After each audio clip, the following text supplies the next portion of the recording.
Welcome back दोस्तों। तो दोस्तों, इस वीडियो में इस क्लास में हम बात करने वाले हैं डेटा प्रोसेसिंग के बारे में। आखिर डेटा प्रोसेसिंग होता क्या है?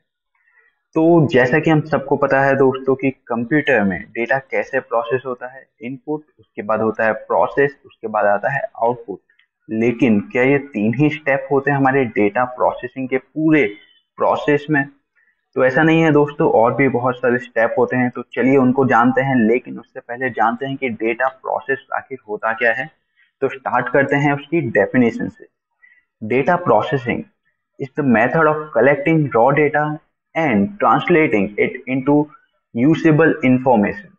It is usually performed in a step-by-step process by team of data scientists and data engineers in an organization.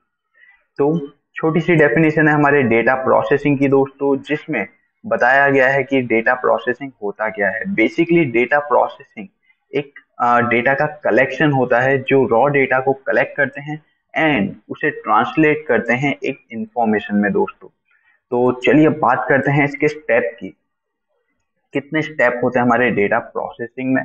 तो जैसा कि हमको पता ही है दोस्तों, तीन important step, input, process and output. लेकिन उसके अलावा क्या स्टेप होते हैं वो हम इस क्लास में जानते हैं। तो सबसे पहला स्टेप होता है दोस्तों कलेक्शन। जिस स्टेप में हम करते हैं डेटा को कलेक्ट। उसके बाद आता है प्रिपरेशन, जिस स्टेप में हम करते हैं डेटा को प्रिपेयर। उसके बाद आता है input, then process, output and storage. तो ये होते हैं हमारे 6 इंपॉर्टेंट स्टेप डेटा प्रोसेसिंग में। तो सबसे पहले स्टेप को जानते हैं कलेक्शन में आखिर ऐसा होता क्या है। तो बेसिकली दोस्तों, हम जो भी डेटा कलेक्ट करते हैं, चाहे वो हमने मार्केट से कलेक्ट किया हो या इंटरनेट से कलेक्ट किया हो या कहीं से भी कलेक्ट किया हो, तो वो एक डिफरेंट फॉर्मेट में होता है एंड हमारे कंप्यूटर में एक डिफरेंट फॉर्मेट सपोर्ट होता है। तो हम सबसे पहले डेटा को करते हैं कलेक्ट किसी भी प्लेस से।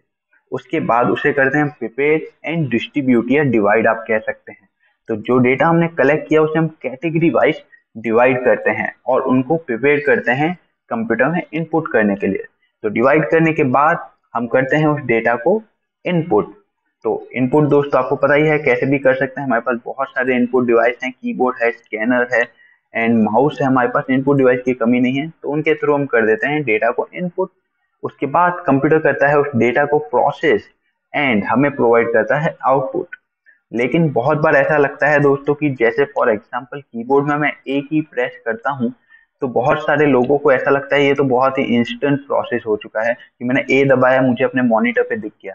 लेकिन दोस्तों, इंस्टेंट नाम की कोई चीज होती ही नहीं है। हर चीज को करने में एक टाइम पीरियड लगता ही है।